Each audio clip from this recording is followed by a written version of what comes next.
Alright guys, full of coming to you with another video. Shout outs to the whole LDBC.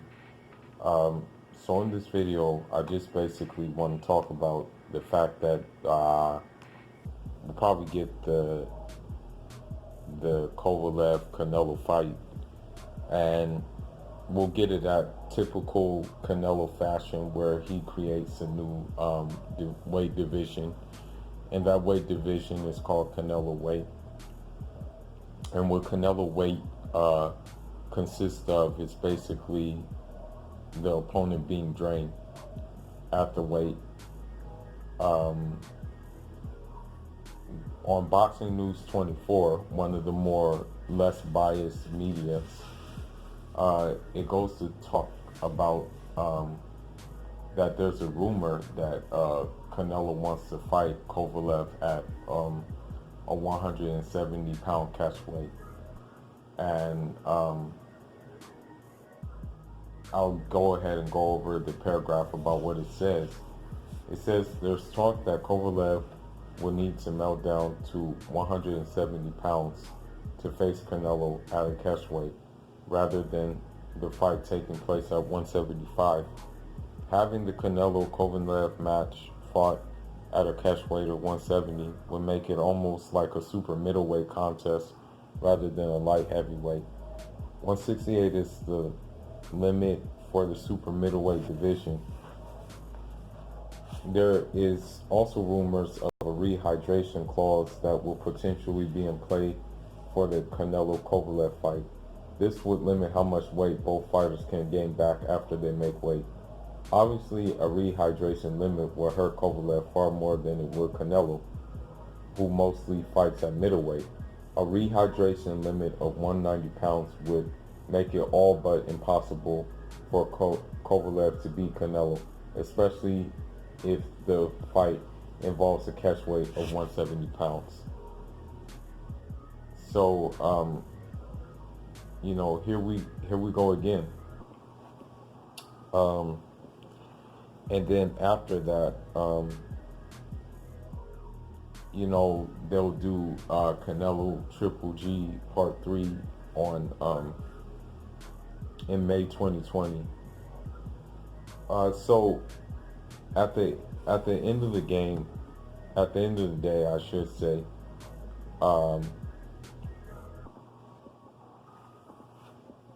we might as well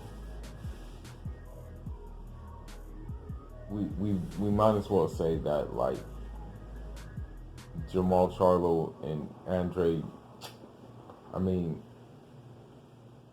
if we can get past the network issues, that they're probably their best bet for each other, because Canelo's not going to fight Andrade or Charlo, and Triple G's are not going to fight Andrade or Charlo, because it says in this article, shout outs to Boxing News 24. This is a good piece of work. In this article, it says GGG pushing back at the idea of fighting Andrade. As for Golovkin, he has two options available for him: Demetrius Andrade and Jamal Charlo. However, Chris Mannix says there's resistance from Golovkin's side in taking a fight with the unbeaten Andrade. This could mean that Golovkin doesn't feel it's necessary for him to fight Andrade in order to get a third fight, or he simply doesn't like the risk involved. And I'm going to go with the latter reason, that he doesn't like the risk involved, because at the end of the day, Demetrius Bugatti Andrade, he beat Selecki based on just like raw talent and just going off of just talent alone. Now, if he were to go ahead and sharpen up some more things, he would definitely probably like destroy Triple G. I mean, he would probably. I'm not saying it would be as one-sided as the Selecki fight was, but it would still probably be kind of like, I won't say it would be a blowout, basically, or a shutout, but I will say that it would be it'll be a dominant performance. And you know, the crazy thing is Triple G fans think that, you know, that Triple G would destroy him and this, that, and the other, but he doesn't think so. And I truly believe that they don't think so. You know, they're just talking to hear themselves talk. And then it goes on to say in the article that Triple G likely won't fight Charlo because he's on the other side of fighting Showtime with Premier Boxing Champions. Golovkin is with the zone, which gives him a ready-made excuse to make in order not to have to fight him. And it's true. He already has an excuse because he said according to him, all he wants is new fighters, you know, to fight. And so it says, it continues on and says, if GGG doesn't want to fight Andrade or Charlo, it's going to be interesting to see who he does face in his next match. The zone can't continue to let Golovkin take tune-up fights against obscure fringe contenders like Steve Rolls, can they? Golovkin said earlier this month after his victory over Rolls that he's not interested in fighting Andrade or Daniel Jacobs, and speaking through an interpreter.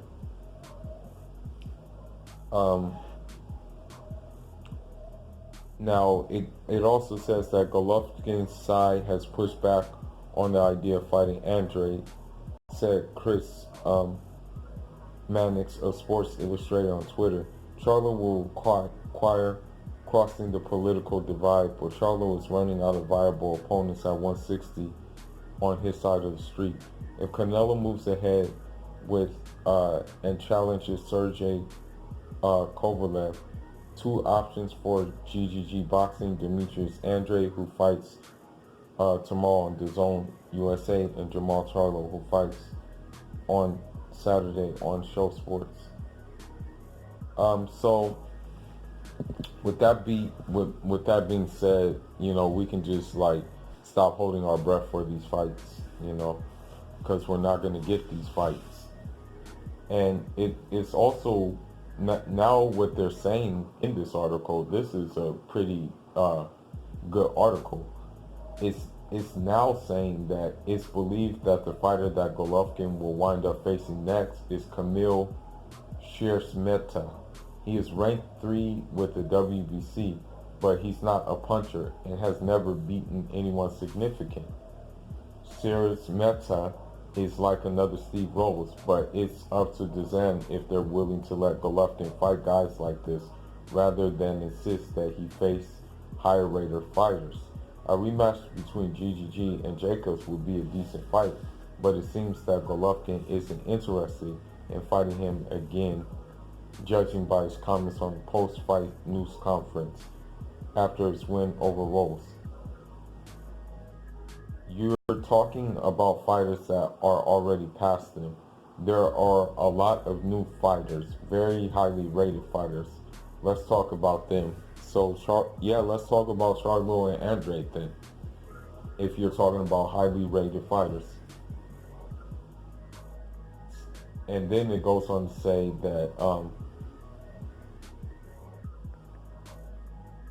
he says, I already answered the question. The young undefeated fighters should be the priority, not to come back to fighters we already know. So Charlo and Demetrius Andrade are not young and undefeated.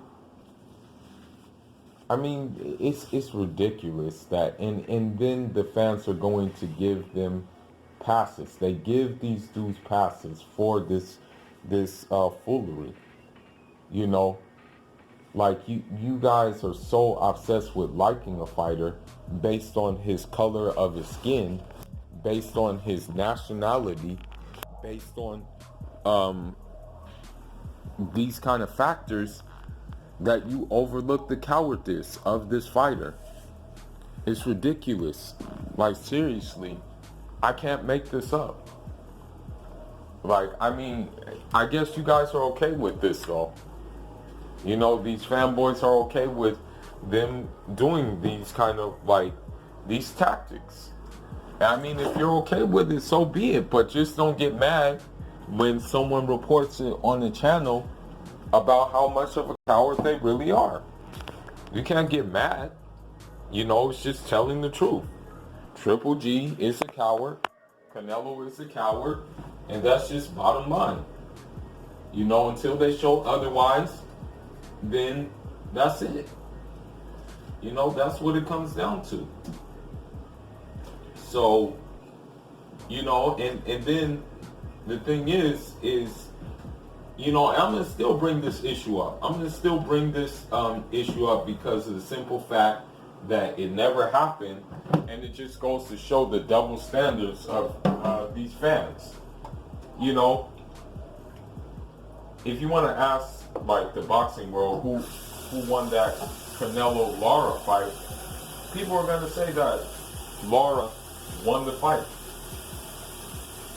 People are going to say that there should have been a rematch in that fight. Did Canelo give him a rematch? No. Did Canelo want to give him a rematch? No. But Canelo was in such a hurry to get a rematch with Floyd Mayweather, and there wasn't even a need for a rematch. Floyd, I only gave Canelo like one round in that fight. It was a shutout fight, even if a dumb judge had it as a draw. It was a shutout. So, you know, it's just ridiculous. And let's not forget, and I'll keep on reminding Triple G fanboys of this. Let's not forget that Triple G actually ducked Erislandy Lara, you know. Many of times, Erislandy Lara said, I would give Triple G tremendous problems.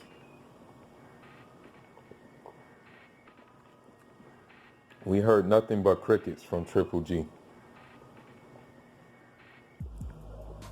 But again, you know, these fanboys will give them passes. And then again, we see the double standards of the fanboys. So it's okay for them to do this. It's okay for Triple G to fight Shares Meta, but it's not okay for a Charlo to fight